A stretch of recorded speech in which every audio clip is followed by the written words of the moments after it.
하나님의 은혜와 축복이 오늘 모든 분들에게 함께 하시길 주님의 이름으로 축원합니다. 며칠 전에 남아공에 대통령을 하셨던 넬슨 만델라가 세상을 떠나셔서 이제 며칠 후에는 장례식을 앞두고 있습니다.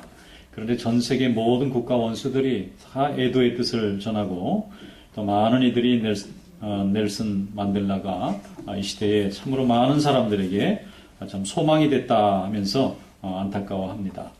여러분, 넬슨 만델라라는 분은 올해 90이 넘은 남아프리카 공화국의 대통령을 하신 분인데, 본래는 젊은 시절에 이분이 테러리스트였어요.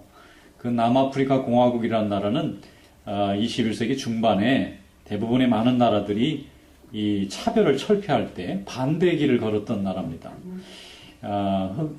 인종 차별도 철폐하고 또 여성 차별도 철폐하고 또 여러 가지 이렇게 차별을 철폐하는 때에 그 나라는 10%가 백인이고 90%가 흑인인 특이한 나라입니다.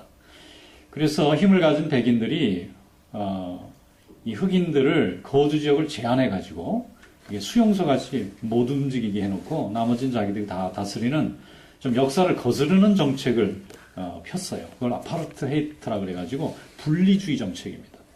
그러니까 거기에 다수 주민을 차지하고 있던 흑인들이 얼마나 화가 나겠어요. 그래서 아주 끊임없는 테러와 또 계속해서 반발이 있었습니다. 그러니까 이제 힘으로 다스려야 되니까 잡아다 가두고 고문하고 살해하고 테러하고 그러지 않았겠어요? 그 일에인 넬슨 만델라라는 사람이 흑인을 대표해서 앞장섰던 지도자예요. 근데 이제 체포됐어요.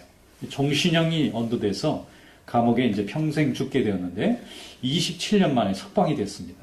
왜냐하면 주변에 있는 나라들이 너희만 이렇게 특별히 반대로 가느냐, 그래서 자꾸 압박을 하니까 할 수 없이 이제 혼자 살 수 없는 세상이니까 그 나라도 조금씩 이렇게 개방을 하다가 결국은 이 사람이 이제 추록을 하자마자 이제 그 나라가 제도도 바뀌고 또 대통령을 뽑게 되었는데 이분이 대통령이 되었어요. 그래서 이제 흑인 지도자들이 와서 이 넬슨 만델라에게 하는 얘기가, 그동안 당신을 억울하게 고문하고 감옥에 27년, 30년을 가뒀던 이 나쁜 사람들에게 이제 우리가 보복을 해야 되지 않겠느냐. 그러니까 이분이 하는 얘기가, 보복은 또 다른 보복을 부르고 이걸 해결할 수 있는 방법은 결국 화해하고 또 평화롭게 나라를 끌고 가는 길밖에 없다. 그래서 진실화해위원회라는 유명한 위원회를 만듭니다. 그래서 이게 뭐냐면은 진실화해, 진실하고 화해하는 거예요.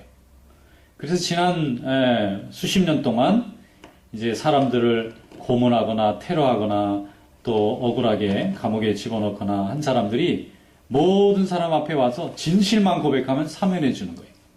대신 조건이 있어요. 진실을 고백해 줘야 돼요. 거짓말을 하고 있거나 속이려면 안 되고 진실만 고백하면 그 사람이 몇 사람을 죽였든 관계하지 않고 사면해 주는 거예요. 그러니까 얼마나 반대가 많았겠어요. 그런데도 이분이 그걸 밀고 나갔어요. 그랬더니 결국은 6천 명이 넘는 과거의 비밀 경찰들 또 그런 테러한 사람들이 다 나와가지고 진실 고백하고 사면을 받았어요. 그리고 나서 그러면 진실 고백 안 한 사람들은 어떻게 하느냐? 그 사람들도 그냥 사면해 줬어요. 그래서 이분의 철학은 그거예요. 핍박을 하는 사람, 핍박을 받는 사람, 강한 사람, 약한 사람 사이에서 끝내 화해를 못하게 하는 것은 두려움이라는 것입니다. 핍박한 사람일수록 진실이 드러나고 자기가 핍박한 게 드러나면 안 되니까 자꾸 감추려다 보니까 진실이 결국은 통하지 않으니까 화해가 안 된다는 거예요. 그러니까 실제 있었던 일을 그대로 다 얘기를 해주고 다 들어준 것만으로 그 사람에게 아무런 보복이나 처벌을 하지 말고 더불어 살 수 있는 기회를 그들도 같이 주면 이 나라는 진정한 화해가 될 거라는 거예요. 근데 그때마다 다 벌을 주고 가둬놓으면 또 그 사람들이 분하니까 또 나중에 기회가 되면 다시 또 힘으로 또 그 화해를 깨게 된다. 그래서 핍박을 받는 사람들이 먼저 화해하는 길밖에 없다는 것입니다. 매 맞은 사람이 먼저 용서해주겠다고 해야 매를 때린 사람도 마음을 열게 된다는 거예요. 근데 처음에는 이게 너무 이상적이잖아요.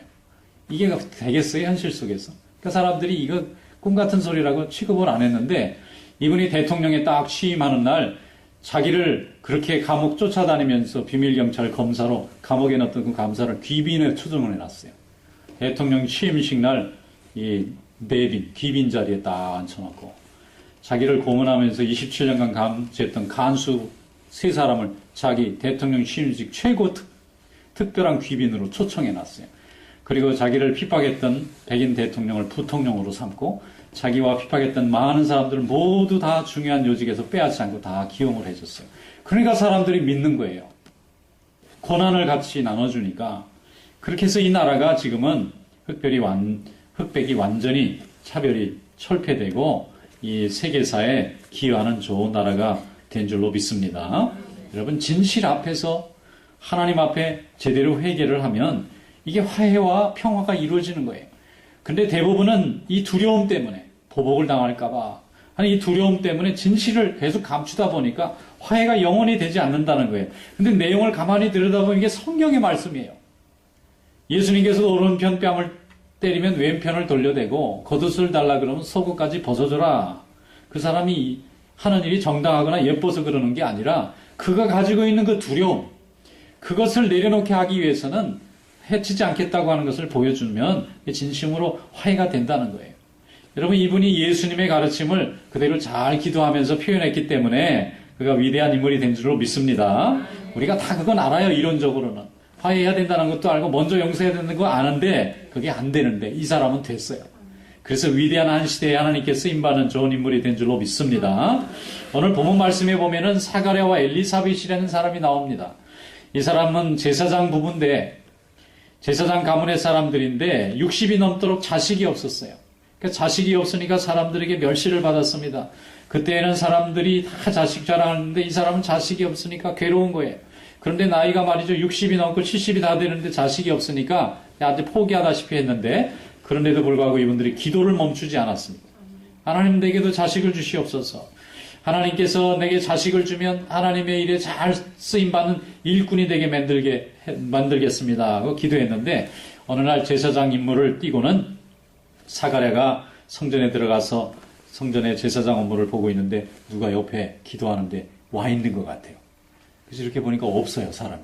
다시 기도하니까 또 누가 있는 것 같아요. 봤더니 거기에 어떤 분이 있는데 이 사람이 사람이 아니고 천사예요. 가브리엘 천사가 왔어요. 가브리엘 천사는 하나님이 사람들에게 하나님의 뜻을 전할 때 심부름하는 천사예요. 그러면서 가브리엘이 와서 하는 얘기가 너에게 아들을 주겠다는 겁니다. 그러니까 사가랴가 얼마나 기쁘겠어요. 그런데 이게 가능한 일이 아니니까 어떻게 그걸 믿을 수가 있습니까? 이렇게 물어봤어요.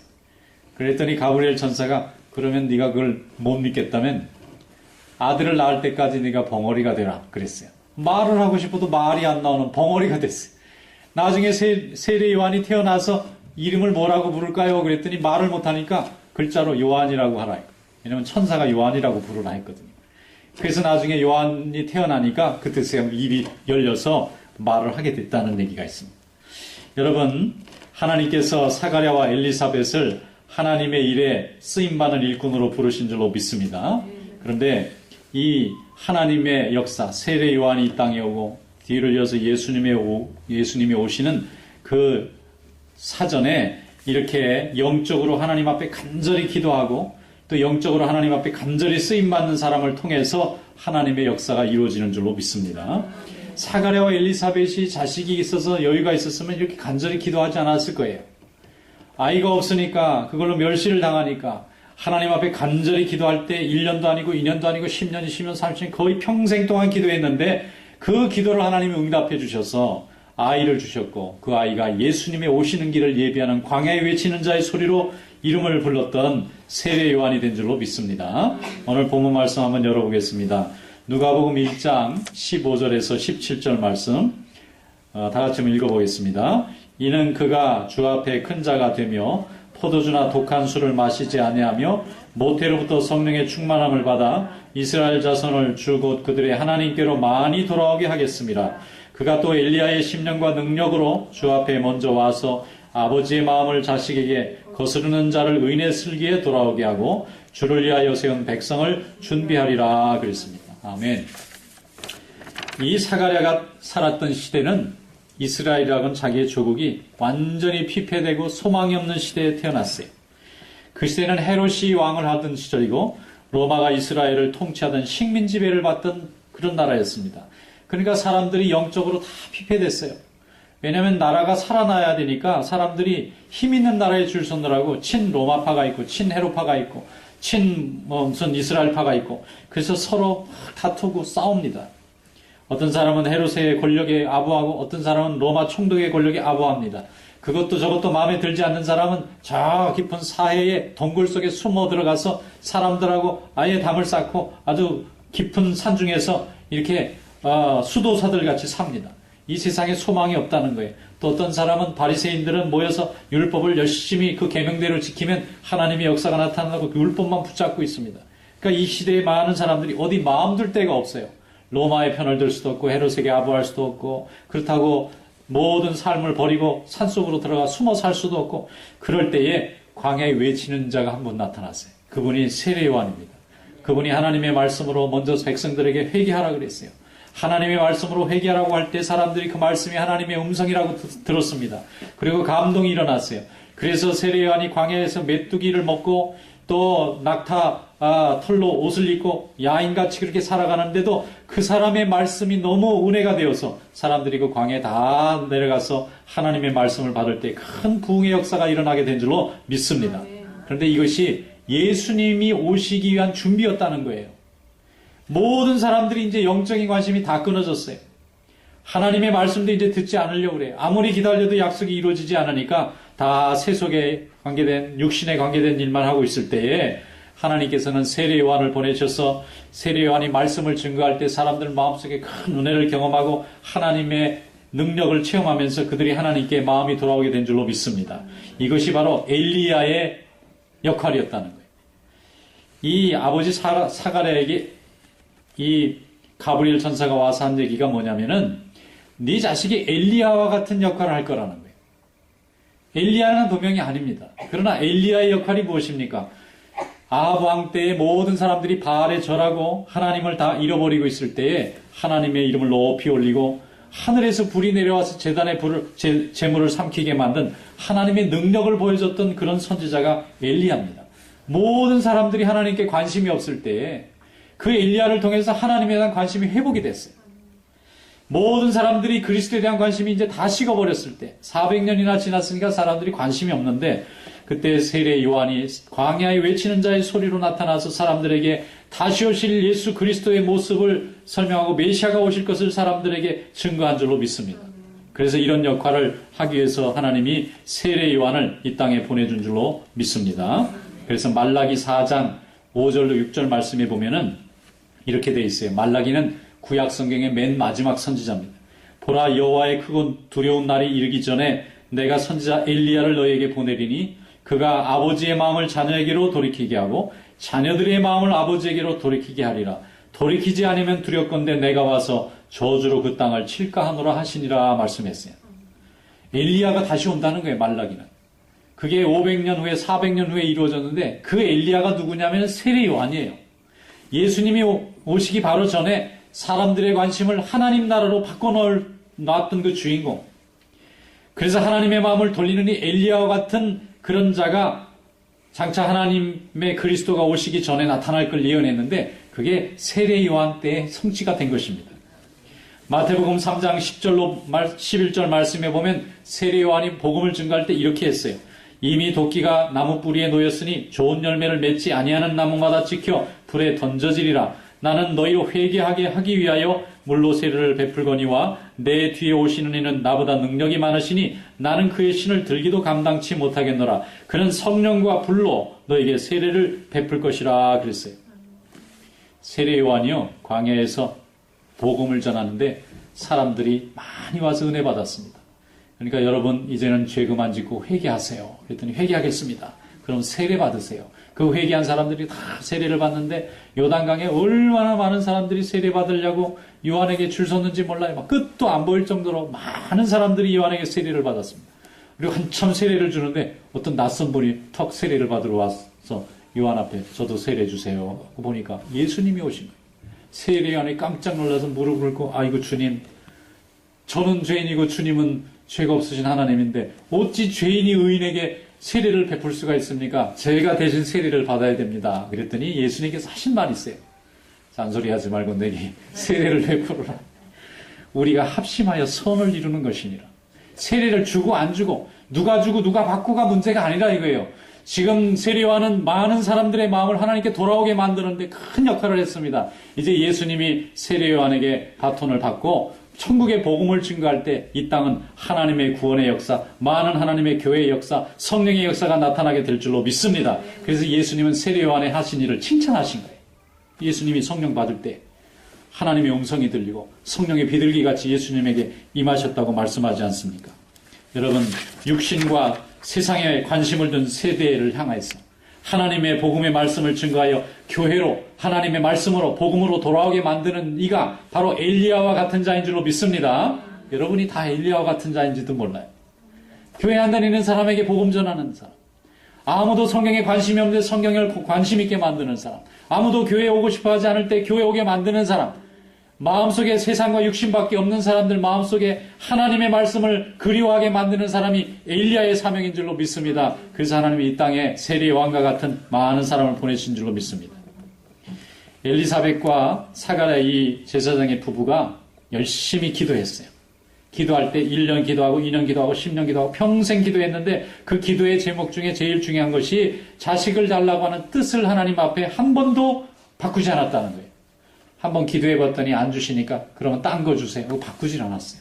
하나님 이걸 주시옵소서. 하나님 내가 이것을 간절히 구합니다. 그러니까 하나님이 이 사가랴와 엘리사벳의 마음을 계속해서 영적으로 훈련시켜 주셔서 나중에 세례 요한을 받을 때쯤 돼서는 다 늙어버렸어요. 평생 기도하다 다 늙어버렸어요. 그런데 변한 게 있어요. 그건 사가랴와 엘리사벳의 영적인 토양이 바뀌었어요. 그전에는 사람들이 멸시해서 억울하니까 기도했어요. 그런데 이제는요, 달고 달아서 다 썩어가지고 완전히 옥토가 돼서 어떤 말씀이든지 다 수용하고 어떤 말씀이든지 다 순종하고 그러니까 세례 요한과 같은 자식을 하나님이 주신 줄로 믿습니다. 그의 기도는 처음에 사람들 때문에 사람들이 가진 걸 나는 못 가졌으니까 하나님 주시옵소서 억울합니다 하고 기도했는지 모르지만 나중에 기도는 바뀌었어요. 하나님이 이 세상에 일을 하실 때 하나님의 일에 크게 쓰임받는 사람이 있다면 내 자식으로 주십시오. 이래가지고 하나님께 쓰임받는 자식을 달라고 기도한 거예요. 그러니까 그것이 나중에 하나님 앞에 응답이 되어져서 그가 세례 요한을 아들로 받을 때 하나님의 역사가 크게 일어나서 수백 년 동안 아무도 하나님 말씀에 성전에 하나님의 은혜를 사모하지 않을 때 그들의 마음을 다 하나님 앞에 돌리는 위대한 사역자로 하나님이 사용해 주신 줄로 믿습니다. 켄터키의 아주 시골 깊은 산골에 어떤 한 어머니가 살고 계셨는데 어린 아들 하나를 데리고 이제 키웁니다. 그런데 이 어머니도 배움이 없고 아이도 별로 배울 기회가 없으니까 둘이 좋은 교육의 기회도 없고 그렇게 살아갔어요. 그런데 이 어머니가 교회를 다니면서 성경을 읽어보니까 성경이 너무 은혜스러운 거예요. 그래서 그 성경 말씀대로 살고 보니까 그 말씀의 능력을 체험하게 됐어요. 처음에는 지식으로 공부했는데 그 다음에는 이것이 능력으로 느껴지고 진리로 느껴지고 나중엔 생명이 있다는 것을 알았어요. 그래서 아이에게 계속해서 말씀으로 교육을 했습니다. 아이야, 하나님의 말씀이 이것이 생명이고 능력이니라. 네가 이 말씀을 잘 붙잡고 살면 하나님이 어느 곳을 가든지 너의 편이 될 것이며 너는 승리하고 성공하게 될 거다 하고 어머니가 아이를 위해서 계속해서 성경을 가지고 가르쳤어요. 그 아이 이름이 에이브인데 에이브가 어머니 말을 듣고 예, 어머니 성경 말씀에 저는 순종하겠습니다. 그리고 어머니가 돌아가실 때 다른 건 아무것도 남겨주지 못했어요. 재산도 없고 아무것도 가지지 않았는데 다 낡아빠진 성경을 하나 주셨습니다. 이 아들이 성경을 어머니에게 받은 그 선물로 생각하고 열심히 읽고 열심히 읽다가 이 사람이 나중에 미국의 16대 대통령이 됐어요. 링컨 대통령. 이 사람은요, 국회의원에 9번 떨어져서 9번 도전해서 당선되고 또 상원의원도 9번 도전해서 당선되고 그 다음에 대통령도 여러 번 떨어졌는데 마지막에 다 당선됐어요. 보통 사람들이 자기를 안 밀어주면 실망해서 그만뒀을 텐데 하나님이 나와 함께 하시면 내게 복을 주신다고 생각하고 끊임없이 도전해 나중에 결국 대통령이 됐는데 대통령이 된 다음에 이 사람이 하고 싶은 일이 있었어요. 차별을 없애는 거예요. 그래서 노예를 해방시키게 되고 그걸로 인해서 목숨은 잃었지만 이 세상의 모든 사람들이 존경하는 그런 하나님의 종으로 쓰임받은 줄로 믿습니다. 자식의 마음을 부모의 마음을 자식에게 돌아오게 할 수 있는 사람. 이것이 바로 엘리야의 심장을 가진 자입니다. 여러분, 부모와 자식이 함께 잘 살아갈 때에 아이가 이제 크면은 반항하잖아요. 그래서 이 아이가 반항이 너무 심해져서 아버지를 버리고 나가버렸어요. 아버지는 아들을 그리워하지만 화가 나니까 보라고 못하고, 아들은 아버지가 그립지만 하고 한 짓이 있으니까 돌아가지 못합니다. 그런데 어느 날 어떤 사람이 아버지와 아들을 좀 화해시키고 싶어서 어느 날 빵집에 불러서 빵을 먹게 하는 척 하면서 두 사람이 우연히 만나게 해가지고 같이 빵을 먹다가 화해를 했다면, 이 사람은 엘리야의 심정을 가지고 아버지와 아들을 화해하게 만든 역할을 한 거예요. 하나님이 엘리야의 역할을 바로 그와 같은 역할로 삼아주신 줄로 믿습니다. 하나님께서 말씀한 붙잡는 자, 기도하는 자, 성령의 충만함을 받은 자를 통해서 이 세상의 죄인을 하나님 아버지와 화해하게 만들고, 또 하나님의 은혜 가운데 다시 귀한 관계를 회복하게 만드는 것, 이것이 하나님이 세례 요한에게 주고 엘리야에게 주신 사명인 줄로 믿습니다. 이것이 또 이 시대에 우리가 해야 할 사명입니다. 어떤 분이 교회에서 간증을 듣다가, 내가 엘리야와 같이, 세례 요한 같이 죄인과 하나님을 화해하게 하는 그런 사명을 해야 되겠구나 생각하고 가만히 생각해 보니까 예전에 젊을 때 같이 교회 다녔던 친구가 하나 생각났어요. 근데 그 친구가 그 후에 교회를 안 다니고 자기는 교회를 다녔는데, 그래도 그 친구하고 관계가 깨어진 게 왜 그런가 생각해 봤더니, 그 친구는 세상에서 볼 때 너무 부족한 게 없는 거예요. 갖출 거 다 갖췄어요. 뭐 가정도 정말 좋고, 뭐 아이들도 좋고, 그 다음에 재물도 많고, 그래서 나는 그렇지 못하니까 하는 마음 때문에 서로 왕래를 안 했는데, 하나님의 말씀을 듣고 보니까 하나님 은혜로 다시 돌아와야 될 것 같아요. 그래서 10년 만에 용기를 내서 전화를 했어요. 그랬더니 그 친구가 전화를 받는 거예요. 그래서 만나봤더니 옛날 친구가 아니에요. 너무 어려움을 많이 겪어서 그 10년 전에는 참 우러러 보였는데 지금은 너무 다 상처도 많이 있고 가정이 너무 어려워졌어요. 그래서 하나님이 이 친구를 이렇게 위로하고 구원하라고 나를 보내셨구나. 그러고 열심히 하나님 말씀을 전하고 기도해 줬더니 이 친구가 위로를 받았어요. 세상에 기대하다가 실망했는데 하나님의 말씀과 은혜 가운데서 위로받으니까 교회를 나오겠다는 거예요. 그래서 같이 나와서 마침 부흥에 갈려서 은혜 받고 믿음 생활이 회복된 줄로 믿습니다. 이것이 바로 엘리야의 심령과 능력인 줄로 믿습니다. 여러분, 우리가 복음 전할 때 그가 회개하고 하나님 전에 나와서 다시 하나님과의 은혜의 관계가 회복됐다면 그것은 엘리야의 능력과 심령으로 그에게 사명을 전해준 줄로 믿습니다. 누가복음 1장 17절에 이렇게 말씀합니다. 주 앞에 먼저 와서 아버지의 마음을 자식에게 거스르는 자를 의인의 슬기로 돌아오게 하고 주를 위하여 세운 백성을 준비하게 하리라, 그렇게 말씀했습니다. 여러분, 하나님 앞에 믿음 생활을 열심히 하고 또 많은 사람을 주께 되돌릴 수 있는 그런 세례 요한과 같은 아름다운 믿음 되시기를 축원합니다. 마음에 큰 상처를 입고 어떤 분이 한 5년간 교회를 안 다녔다고 그래요. 그런데 어느 날 텔레비를 보는데 그날따라 다른 때는 잘 안 들어왔는데 설교 방송에 어떤 목사님이 나와서 말씀을 열심히 전하는데 그 은혜가 오는 거예요. 근데 그 말씀을 듣고 나서 아무리 연속극을 봐도 재미가 없고 뉴스를 들어도 귀 안 들어오고 마음이 답답한 거예요. 그래서 다시 기독교 방송으로 채널을 바꿔서 또 다른 목사님 설교를 들었더니 또 갑자기 마음에 위로가 되는 거예요. 그러다가 이렇게 저렇게 듣다 보니까 제일 재밌는 프로그램이 드라마하고 뉴스였는데 갑자기 하나님 말씀 듣는 그 프로가 더 재밌어지는 거예요. 이렇게 계속 듣다 보니까 마음의 믿음의 열정이 다시 살아나기 시작했어요. 그래서 이대로 있으면 안 되겠다 싶어서 교회를 찾아갔습니다. 그리고 회개하고 또 다시 등록하고 믿음 생활이 회복되게 된 줄로 믿습니다. 엘리야의 심령과 능력이 하나님께서 그와 함께한 줄로 믿습니다. 여러분, 성탄은, 거룩한 하나님의 탄생은, 예수 그리스도 이 땅에 오시는 이 축복은 거저오는 것이 아닙니다. 그리스도가는 갑자기 우리에게 찾아오신 게 아니에요. 하나님께서 미리 예비하신 것입니다. 세례 요한을 보내서 사람들의 심령을 옥토로 바꿔놓은 것입니다. 봄에 농부가 씨를 뿌릴 때 그냥 땅바닥에다 뿌리면 아무것도 열매가 나오지 않습니다. 그 딱딱해진 땅을 전부 다 쟁기로 갈아서 부드러운 땅을 만들어 놓은 후에야 씨가 떨어지면 열매 맺습니다. 그래서 지금도 많은 강팍해진 심령들이 하나님의 은혜와 말씀 가운데서 옥토로 변했을 때에 하나님의 말씀이 선포되면 열매 맺고 부흥하게 될 줄로 믿습니다. 이것이 하나님이 우리에게 주신 사명인 줄로 믿습니다. 세례 요한은 광야에 외치는 자의 소리로 온 백성들에게 하나님의 말씀을 전했어요. 회개의 운동을 일으켰습니다. 회개하라, 천국이 가까웠느니라고 복음을 증거했어요. 이 말씀을 듣고 사람들이 마음이 옥토로 변했을 때 예수님이 오셨습니다. 그래서 천국을 선언했어요. 심령이 가난한 자는 복이 있나니 천국이 저희 것이며, 애통하는 자는 복이 있나니 그들이 위로를 받을 것이며, 그 말씀을 들을 때 사람들이 하나님 아버지의 음성을 듣고 주님께 돌아와서 성령의 충만함을 입고 교회가 세워지고 많은 사람들이 주께 돌아오고 이 세상에 구원의 역사가 열려지게 된 줄로 믿습니다. 영적 부흥이 있고 나서 영적인 축복이 열리는 거예요. 회개가 있고 나서 성탄이 옵니다. 하나님의 은혜가 있고 나서 우리에게 구원의 열매와 선물이 나타날 줄로 믿습니다. 여러분, 이 시대에 엘리야의 심령을 가진 성도가 될 수 있기를 축원합니다. 지금도 믿음과 하나님의 관심이 없는 사람들에게 하나님을 향한 관심을 불러일으키는 그런 성도 될 수 있기를 축원합니다. 어떤 분이 시집가서 혼자 기도하면서 신앙생활을 했는데 그 가정은 아무도 예수를 믿지 않는 가정이에요. 남편도 핍박하고 시댁도 핍박합니다. 그런데도 이분이 교회를 다녔던 분이니까 계속해서 눈물 흘리면서 교회를 다녔어요. 그러면서 계속 하나님 앞에 기도했습니다. 하나님, 내 남편 구원시켜 주시고 내 가족들 구원시켜 주시고 내 자녀들도 예수 잘 믿게 해주세요. 1년, 2년, 10년, 20년이 돼도 아무 응답이 없고 핍박은 점점 심해지고 이제 자기 믿음까지도 없어질 것 같아요. 근데 하나님이 역사하셨어요. 남편이 갑자기 교회를 나오기 시작했습니다.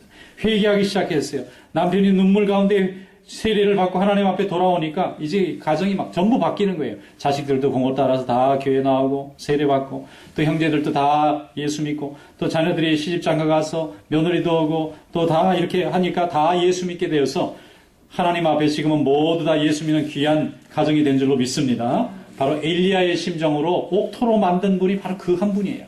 시작은 그 한 분이 시작했지만 그 축복의 열매는 온 가정이 다 누리고 있지 않습니까? 여러분, 이런 믿음의 축복이 여러분들에게도 함께 하시기를 축원합니다. 다니엘서 12장 3절에 많은 사람을 옳은 대로 돌아오게 하는 자는 별과 같이 영원히 빛나리라 그랬어요. 또 마태복음 13장 43절에도 예수님이 말씀했습니다. 그때의 의인들은 자기 아버지의 나라에서 해와 같이 빛나리라. 들을 귀 있는 자는 들으라고 말씀했습니다. 여러분, 의인들처럼 많은 사람을 하나님 앞에 돌아오게 만드는 그런 해와 같이 아름다운 믿음 될 수 있기를 주님의 이름으로 축원합니다. 네, 기도하겠습니다. 감사하시고 은혜가 많으신 하나님 아버지, 오늘 저희들에게 귀한 말씀으로 은혜를 허락해 주신 것을 감사드립니다. 아버지 하나님, 저희들에게 믿음의 회복을 허락해 주시고 또 많은 사람을 주께 돌아오게 하는 엘리야의 심령을 더하여 주시옵시고 믿음의 역사를 아름답게 이루어 가서 성탄의 기쁜 소식을 증거하는 귀한 전도자의 삶이 될 수 있도록 인도하여 주시옵소서. 예수님의 이름으로 감사하며 기도하옵나이다. 아멘.